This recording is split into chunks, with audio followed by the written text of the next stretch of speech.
¿Quieres llamar a mi madre porque no quiero enfermarme? Está bien, llámala. Hace poco recordé una historia de complacencia maliciosa que hice cuando era pequeño. Para dar un poco de contexto, tengo una alergia muy grave al maní y a las frutas secas. Si como o toco manís, puedo sufrir un shock anafiláctico, lo cual significa que se me cerraría la garganta y básicamente me asfixiaría. Por eso mismo, siempre llevo conmigo un EpiPen en todo momento. Y ahora un poco de información sobre esta maestra. Esta profesora odiaba a los niños. Era el tipo de maestra que cuando un niño se equivoca, ella le gritaba. Para mantener todo anónimo, llamaré a esta maestra la señora idiota, y me referiré a mí como yo. Dejando esto de lado, vamos con la historia. Yo estaba en primer año, y para ese entonces ya tenía una idea bastante buena de lo que era mi alergia al maní. Cuando comía algo, primero siempre leía la etiqueta. Nunca comía comidas caseras de otros y sabía que no podía confiar en alguien solo porque dijera: no creo que esto tenga maní. Si no lo sabes, no lo ofrezcas, especialmente a niños pequeños que puede que no sepan lo que implica. En fin, era primer año y me estaba divirtiendo coloreando algo en papel mientras esperaba a la maestra. Mientras terminaba de dibujar, la maestra sacó una hoja de trabajo didáctico con dulces. Si recuerdo bien, involucraba contar algo relacionado con las matemáticas. Mientras repartía las hojas y los dulces, me di cuenta que eran M&M's, a los cuales soy alérgico. La interacción fue algo así. Yo: señor idiota, no puedo comer esto, soy alérgico. Señor idiota, son los M&M originales, no tienen maní. Y yo: pero mis padres me dijeron que los originales también pueden causarme alergia. Señor idiota, está bien, puedes comerlos. Hasta el día de hoy, no sé por qué un maestro le diría a un niño con alergias que comiera algo que el niño cree o que sabe que le provoca alergia. Y aparte, aunque sean M&M's originales, los cuales directamente no tienen maní o nueces, se fabrican con el mismo equipo con el cual se preparan los M&M's normales, los que sí llevan maní. Este argumento continuó durante un tiempo, con la maestra idiota insistiéndome en que los M&M's eran seguros, y yo diciéndole: no, no lo son. Pienso que la maestra claramente pensaba que estaba intentando molestarla a propósito. La señora idiota: si no empiezas a comportarte, llamaré a tu madre y tendrás un grave problema. El yo más joven se dio cuenta de que mi madre simplemente le iba a repetir lo mismo que le había dicho yo, pero en lugar de contarle eso, simplemente me quedé sentado, le sonreí y le dije a la maestra: está bien, llámala. Recuerdo que me pregunté por qué la maestra no me quería creer. Viendo hacia atrás, la maestra odiaba rotundamente que le dijeran que estaba equivocada, especialmente un estudiante de primer año. La profesora idiota parecía molesta, pero satisfecha. Me imagino que pensaba que mi madre me regañaría simplemente por no querer enfermarme, o por no querer tener que ponerme una enorme aguja en el muslo e ir de urgencia al hospital.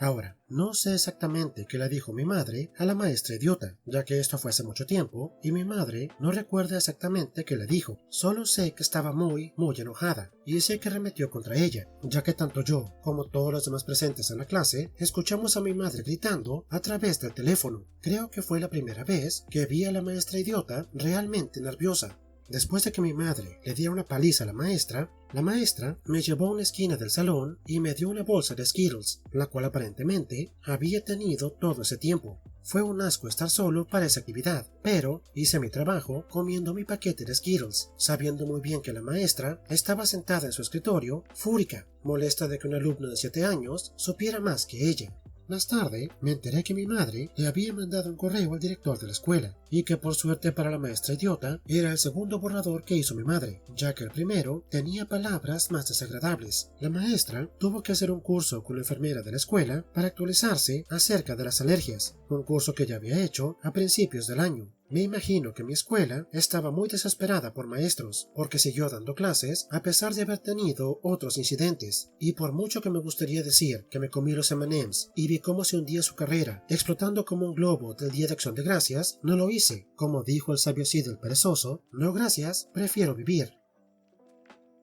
Esto pasa siempre, siempre. No importa qué tipo de alergia tengas, siempre va a haber una persona que o no te crea, o lo que es peor, intenta exponerte a lo que te provoca alergia, según ellos, para cacharte en la mentira. Esa gente de por sí ya está mal. Pero este caso es mucho peor, porque la tipa es una maestra a la cual se le avisó previamente de la condición de su alumno. No tendría por qué dudar lo que él dice, y aparte si se equivoca, el riesgo era enorme. Pero, aún así, era más importante para ella tener razón. Menos mal que OP es inteligente, o de lo contrario, todo pudo haber acabado mucho peor. ¿Quieres que saque tus archivos de mi computadora? Está bien. Trasfondo: cuando estudiaba la carrera, me topé con un profesor bastante hostil, llamémoslo profesor grosero. Este maestro no permitía en absoluto que se hicieran preguntas en clase, decía que interrumpían. Aparte, solía decir: soy un investigador con doctorado, estás desperdiciando mi tiempo. Él decía: estudia más, decía. Podría decirles más cosas que solía decir, pero posiblemente, si les repitiera, tendrían que eliminar este post. Ahora, el desencadenante. Me perdí una clase, así que justo antes de que empezara la siguiente, le pregunté si podía darme una copia de sus apuntes de la clase, ya que me la había perdido. Él se puso furioso, aventó sus papeles al suelo y empezó a regañarme, diciendo que si no me tomaba en serio su clase, entonces no debería estar en ella, y que simplemente la dejara. Este regaño duró aproximadamente 5 minutos, después de que la clase iniciara. Nadie más dijo ni una palabra, y la clase continuó. Inicia la complacencia maliciosa. Verán, la universidad tenía una bodega de excedentes. Todo el equipo que no se ocupaba era paletizado y después se vendía al granel. Llegué ahí a primera hora de la mañana y vi una paleta con un montón de chatarra informática. Pagué $50 por ella. Era una impresora matricial, unos cuantos módems y un equipo de PC. Ya saben, monitor y teclado de tecnología extendida. Por supuesto, también obtuve un recibo. Mi casa no quedaba lejos, así que pedí prestado una carretilla y pude llevármelo todo en solamente 2 viajes. La impresora no tenía arreglo, de los módems solo 2 funcionaban, pero la PC prendió el primer intento. Miré el directorio y encontré lo que parecían ser borradores de un trabajo de investigación y aparte un montón de archivos y datos. El nombre del disco duro era el mismo que el nombre del profesor grosero, de modo que llamé a su oficina. Su secretaria, que es del tipo de abuelita dulce, me contestó al teléfono. Le expliqué lo que me había encontrado y me pidió que esperara. Unos minutos después, el profesor grosero en persona se puso al teléfono para decirme que inmediatamente borrara esos documentos de la computadora. Ahora. Claro, señor, no hay problema. Me encargué de hacerlo bastante bien. Borré todos los archivos de datos y también los documentos. Después, sobreescribí el espacio vacío del disco duro con un archivo enorme lleno de bytes aleatorios de datos. Luego lo borré y repetí el proceso 6 veces más. Después, formateé el disco duro con un nuevo sistema operativo. La PC arrancó directamente hasta el símbolo del sistema de DOS. Yo quedé bastante complacido con mi nueva PC. Las consecuencias. En la clase siguiente, el profesor grosero me saludó por mi nombre muy amablemente y después me preguntó si ya había borrado los archivos de mi computadora y yo le contesté: por supuesto, señor, borré todos esos documentos de mi computadora, tal como me dijo. ¿Por qué? ¿Acaso eran importantes? Después, él me dijo lo importantes que eran esos documentos. Mencionó algo que tenía que ver con 2 o 3 años de datos de investigación para un proyecto respaldado por una empresa. Yo le contesté: lo siento, señor, pero usted me dijo que borrara todo eso de mi computadora y su secretaria y cualquier otra persona que lo haya escuchado van a poder comprobarlo. Todos esos documentos desaparecieron y no hay nada que nadie pueda hacer al respecto. El epílogo. El profesor grosero tuvo que abandonar su proyecto, lo cual dejó a su departamento y a la universidad en un muy mal lugar. Se rumoreaba que no había hecho ninguna copia por miedo al plagio. Tuve unas pláticas con el decano y otras personas sobre el tema. Ellos me dijeron que esto pasó debido al descuido del profesor grosero. Yo terminé su clase y obtuve una nota aceptable. Después de eso, nunca lo volví a ver. Y para los que no lo sepan, un proyecto de investigación en una universidad puede costar entre 15 o $50,000, o sea, no es nada barato. El profesor grosero seguramente tuvo mucho que explicar. Esto te demuestra que la educación no te quita lo estúpido, o mejor dicho, convierte tu estupidez en arrogancia. Espero que después de esto le bajara un poco el tono. Digo, después de todo, ya no es un investigador. No parece que tenga suficiente que hacer.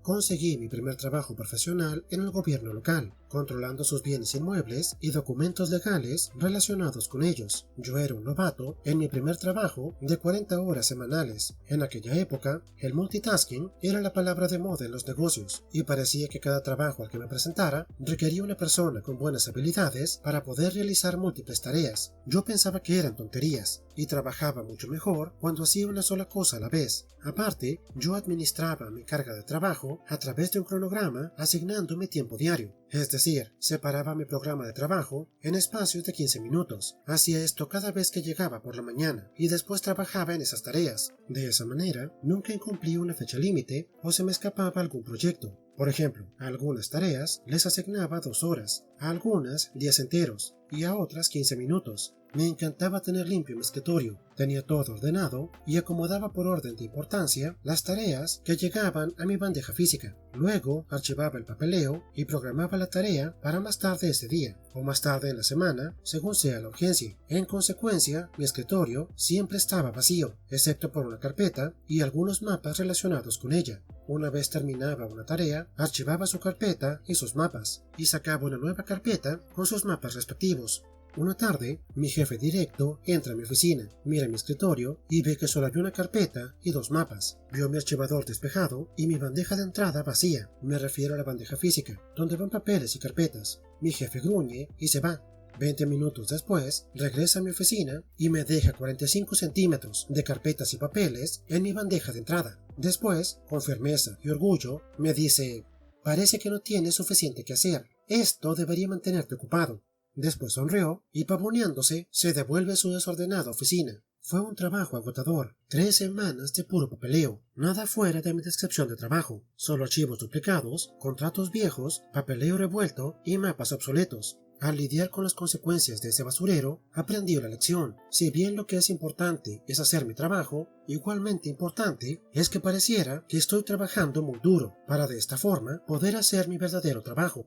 Empecé a guardar archivos viejos, mapas viejos, documentos legales viejos, junto a un montón de papeles que normalmente habrían sido reciclados para ser usados en trabajo real. Convertí mi oficina en una copia del caótico infierno de papeles y archivos que era la de mi jefe. Mi bandeja de entrada siempre tenía papeles y carpetas. La altura y la cantidad variaban a diario, pero nunca estaba vacía. En los archivadores tenía carpetas apiladas, también tenía pilas de carpetas en el piso. Tenía 24 cajas blancas, de esas de oficina, repletas de archivos. Estaban apiladas rodeando mi espacio de trabajo. Incluso tenía un estante para mapas lleno de mapas viejos enrollados. Mi oficina parecía completamente desordenada. Incluso empecé a ir a todas partes con un bloc de notas y una carpeta con archivos, y en algunas ocasiones con un mapa debajo del brazo. No importaba dónde fuera, a tomar café, un bloc de notas y una carpeta. Tenía que ir al baño, un bloc de notas y una carpeta. Una junta sin sentido, una libreta y 2 archivos. Una junta importante y productiva, libreta, un archivo relevante y el mapa relevante. Todas las mañanas, incluso después de programar mi verdadero cronograma de trabajo, organizaba las carpetas falsas y los papeles de mi oficina y mi área de trabajo. Movía las cajas aproximadamente cada 2 semanas, pero en medio de todo ese caos visual, mantenía limpia una zona de mi escritorio donde podía hacer mi trabajo de verdad. Un día mi jefe se asoma a mi oficina y cuando quiso abrir la puerta, esta chocó con una pila de 3 cajas blancas llenas de papeles. Estaban puestas de tal manera que no permitían que la puerta se abriera completamente. Una sola carpeta cayó al suelo, desparramando su interior por el piso. Mi jefe miró a su alrededor, se detuvo ante el desastre que acababa de hacer y después dijo: «Lo siento por eso. ¿En qué estás trabajando ahora?».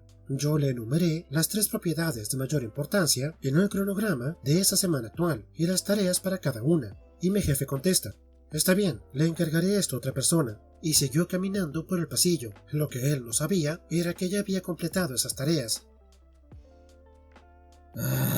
Me hicieron esto mismo una vez, hace muchos años, en no recuerdo qué trabajo. Estaba haciendo mis cosas y este tipo, de la nada, me llega con más trabajo y me dice: «Para que te entretengas». Fue hace mucho tiempo, no me acuerdo del trabajo ni de quién era esa persona, pero recuerdo que te odio. En fin, todo esto me recuerda al capítulo de Seinfeld, donde George fingía estar molesto para aparentar que tenía trabajo. Lamentablemente, esto es algo bastante común. Como tanto se dice en estos días, la recompensa por hacer bien tu trabajo es más trabajo.